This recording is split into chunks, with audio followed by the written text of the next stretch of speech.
Sí, por supuesto. Es una pregunta de todos los días, con la preocupación de los padres o de los chicos, adolescentes sobre todo, que preguntan si cuando llegan a la adultez podrán quedar embarazados y obviamente poder transmitir la enfermedad a sus hijos. En general, la primera respuesta es que son enfermedades que no son hereditarias, la gran mayoría. Sí, lo que podemos decir y lo que sabemos es que hay, mejor dicho, una predisposición genética a padecerlas, pero son enfermedades que llamamos multifactoriales, es decir, que no hay un solo gen que transmita la enfermedad, sino que puede haber una sumatoria de varios, y a la predisposición genética se agregan muchos factores externos o internos del individuo que hacen que en algún momento determinado se desencadene la enfermedad. Perfecto. Doctor, además creo que también en este contexto de lo que estamos hablando es importante remarcar que la enfermedad reumática solo aparece en la adultez o en la adultez mayor.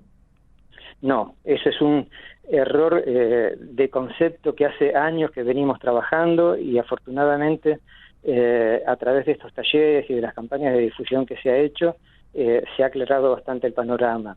Las enfermedades reumáticas las pueden padecer los chicos en cualquier momento de su vida, desde el nacimiento, es decir, hay chicos que nacen con enfermedad reumática o que se diagnostica al mes de vida, hasta terminar la adolescencia. Hay muchas enfermedades reumáticas, la artritis es solamente una de ellas, es la más frecuente, la artritis juvenil es la enfermedad reumática crónica más frecuente y comprende un subgrupo de enfermedades que son también distintas entre ellas, que tienen distintas edades en las que pueden manifestarse, pero, como le decía, pueden aparecer en cualquier momento de la vida. O sea, el concepto de artritis sinónimo de enfermedad del adulto no es así.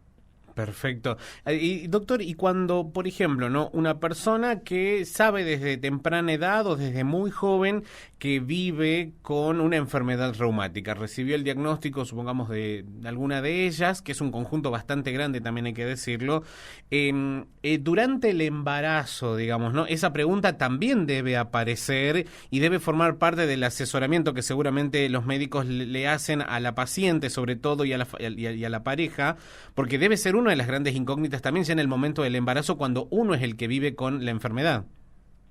Sí, hasta hace algunos años también el embarazo era considerado un cuco que no se iba a poder llevar a cabo, pero bueno, actualmente con la evolución que están teniendo en este momento las enfermedades, con los tratamientos que disponemos, prácticamente en todas las enfermedades reumáticas se puede llevar a cabo un embarazo a buen término.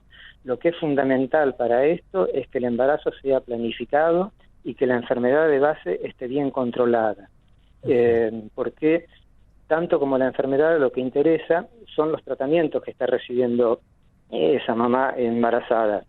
Hay medicamentos que pueden influir en alguna alteración en el feto, en el bebé, y hay otros que no. Entonces es muy importante que la enfermedad esté bien controlada, que esté lo menor activa posible y que se pueda planificar el embarazo para poder ir manejando la medicación de acuerdo al momento en que se quiera desarrollar el mismo. Exacto, y también en ese momento, cuando le preguntan esto, me imagino que ustedes le deben tener que aclarar también a las madres y a sus parejas, en el caso de que lo tengan, cuál es la diferencia entre heredar o hablar de predisposición genética, que usted lo mencionó al inicio, pero bueno, nosotros hablar de genética y herencia prácticamente es lo mismo, pero sin embargo, en términos correctos no son iguales. Claro, no, para nada. Hay algunas enfermedades reumáticas que no son similares, por ejemplo, a la artritis, que hay un grupo que se llaman enfermedades autoinflamatorias, sí, que son producidas por mutaciones genéticas, y en este caso sí, una vez que está producida la mutación, la carga hereditaria es mucho más fuerte.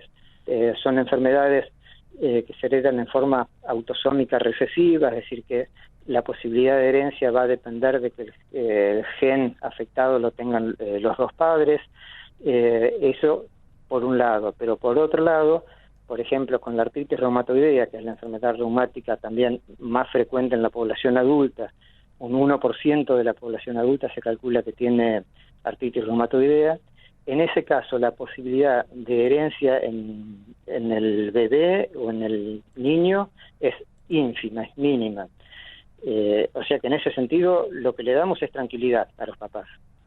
Sí, claramente, ¿no? Porque sí, creo que pasa con toda enfermedad que uno pueda llegar a tener en algún momento de la vida. Uno pregunta siempre qué posibilidades hay de heredar. Pasa con muchas enfermedades, pasa con el cáncer particularmente, Claro. donde también los oncólogos hacen este tipo de aclaraciones, que no es lo mismo una predisposición que una herencia genética. Tal cual. Y doctor, por ende también hoy con la disponibilidad de estudios que hay, muchos padres hasta deben querer especular, o muchas personas que saben que sus padres han tenido, deben consultar respecto a test genéticos y demás que hoy sabemos que existen, que se hacen en algunas partes del mundo, que si será necesario hacerse este tipo. ¿Son útiles, doctor? En este momento no. En este momento no se utilizan.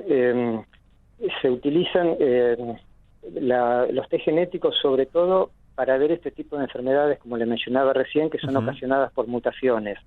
Porque en este caso sí se podría llegar a identificar bien cuál es el gen que está afectado y bueno, y hacer preparar un tratamiento medicamentoso para utilizarlo en caso de que sea necesario si aparece la enfermedad. Pero fuera de eso, no. Tenemos el ejemplo, por ejemplo, dentro de las enfermedades comunes, de las espondiloartropatías, que es una variante de artritis, otra forma de artritis, que aquí sí la posibilidad de herencia, llamémosle así, es un poquito más alta. ¿Por qué? Porque va asociada a un gen determinado que se llama HLA-B27. Los pacientes que tienen espondiloartritis, el 90% de ellos tienen este gen. Pero ¿qué es lo que pasa? Hay un porcentaje importante de la población normal que también lo tiene y nunca desarrolla la enfermedad. Y los hijos de estas personas que tienen espondiloartritis tienen una mayor predisposición a tenerla, pero la gran mayoría, a pesar de tener la predisposición, tampoco la desarrollan. O sea que ahí es donde es más claro que se ve esa plurifactorialidad que hablábamos al principio, de tener el gen, pero hay que tener en cuenta todo lo extra, lo multifactorial que puede inducir el desencadenamiento de la enfermedad. Sí, tal cual, ¿no? Y la cuestión de los factores ambientales, esas situaciones en las que uno vive, que atraviesa día a día, pueden incidir una vez que esté hecha una vez que se dé la predisposición en una persona a una enfermedad reumática, ¿pueden incidir directamente para que se gatille la enfermedad? En los adultos, una de las cosas que se ha comprobado, esto no entro mucho en el tema porque yo soy eminentemente pediatra, sí. Pero el cigarrillo, por ejemplo, la artritis reumatoidea es considerado como un factor importante como desencadenante y en el mantenimiento de la enfermedad. En los chicos lo que vemos es en algún tipo de enfermedad inflamatoria, sobre todo sistémica, es que un factor, una situación de estrés, por ejemplo, puede desencadenar un rebrote de la enfermedad.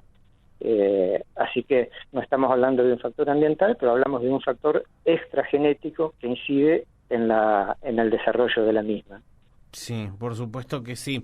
Bueno, y doctor, en ese contexto, cuando se habla de este tema en la familia y demás, bueno, usted mencionó un consejo que es, por ejemplo, planificar los embarazos sí. Y hacer una buena planificación familiar. ¿Y de qué otros consejos va acompañado, ya que comienzan a partir de esta pregunta y bueno, puede ser una oportunidad importante para hablar también de promoción de la salud, de prevención?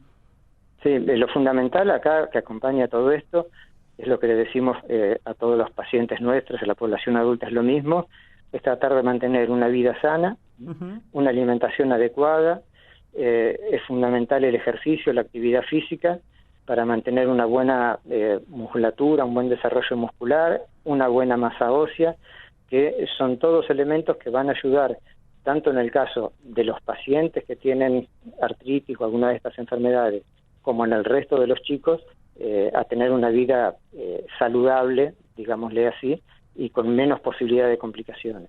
Sí, por supuesto, ¿no? Y además, como siempre decimos, que es importante tener presente la existencia del médico especialista, el reumatólogo pediatra, como también el de adultos, cuando aparecen estas enfermedades, porque es un conjunto muy grande, no solamente la idea de reuma, como decíamos al principio, sino que hay un conjunto de enfermedades muy grande, y así como conocemos personas con lupus y con otras enfermedades, bueno, la consulta frecuente, una buena adherencia a los tratamientos, bueno, eso también hace a la vida y a la calidad de vida de los pacientes.